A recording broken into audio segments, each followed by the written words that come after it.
जी विनोद जी, ये प्रदर्शन आज आप लोग कर रहे हैं, क्या इसके पीछे का वजह है और क्या संदेश देने का प्रयास? देखिए, यूपीए गठबंधन की सरकार जब थी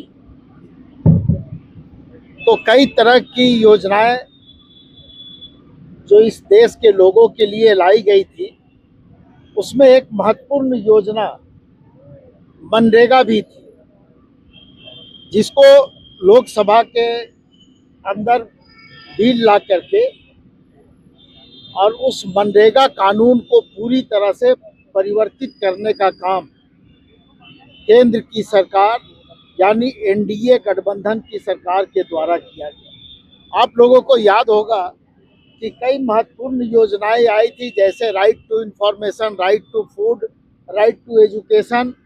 उसी तरह से काम का अधिकार भी एक कानून बना था, जिसे मनरेगा के तहत पूरे देश में लागू किया गया था। और इसमें जो अनस्किल्ड जो मजदूर होते थे, उनको काम इसमें मिलता था और ये अधिकार उनको प्राप्त था, जिसमें केंद्र सरकार और राज्य सरकार के सहयोग से उनको पेमेंट भी किया जाता था।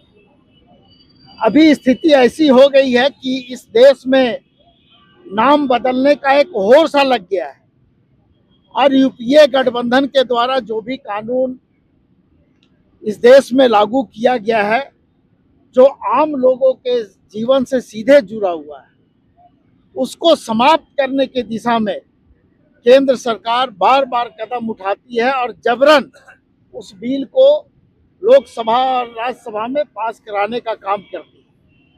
ये जो मनरेगा कानून, जिसका नाम बदल करके VBG रामजी रखा गया है, इसके तहत लोगों की जो सोच और समझ है इस कानून के लिए, जो मनरेगा कानून था वो उससे बिल्कुल अलग हो जाता है।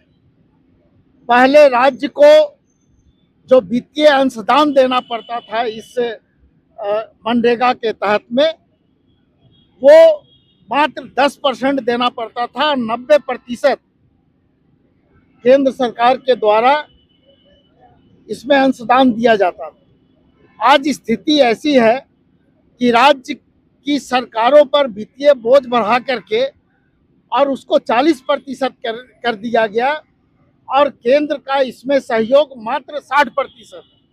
काम की गारंटी है कि नहीं, इससे भी कोई लेना देना नहीं है इस कानून को। सीधे सीधे बात यह है कि ये केंद्र की सरकार, एनडीए की सरकार मजदूर विरोधी है और लोगों के का रोजगार छीनने का काम कर रही है। हम लोग चाहते हैं कि इस कानून को केंद्र सरकार वापस ले और फिर से मनरेगा कानून ही इस देश में लागू हो। आज हम लोग एक दिवसीय धरना के माध्यम से राष्ट्रपति महोदया से गुहार लगाने के लिए यहाँ बैठे हैं कि इस पर अब राष्ट्रपति महोदया ही संज्ञान ले और इस कानून को निरस्त करने का काम करे। और उपायुक्त कार्यालय के समक्ष हम लोग बैठे हैं। उपायुक्त के माध्यम से हम लोग इस विरोध प्रदर्शन को केंद्र की सरकार और राष्ट्रपति महोदया तक पहुंचाना चाहते हैं। बिल का नाम चेंज कर दिया गया, इसके ऊपर आप लोग क्या कहना यही है कि केंद्र सरकार को इस बिल को वापस लेना पड़ेगा। जिस तरह से तीन काले कृषि बिल जो लाए थे, तीन काले कानून, उसको बदला था, उसी तरह से इसको बदल दिया जाए, क्योंकि पूरे देश के मजदूरों के साथ ये अन्याय है। क्योंकि पहले केंद्र सरकार 90% राशि देती थी और 10% राज्य सरकारें देती थी।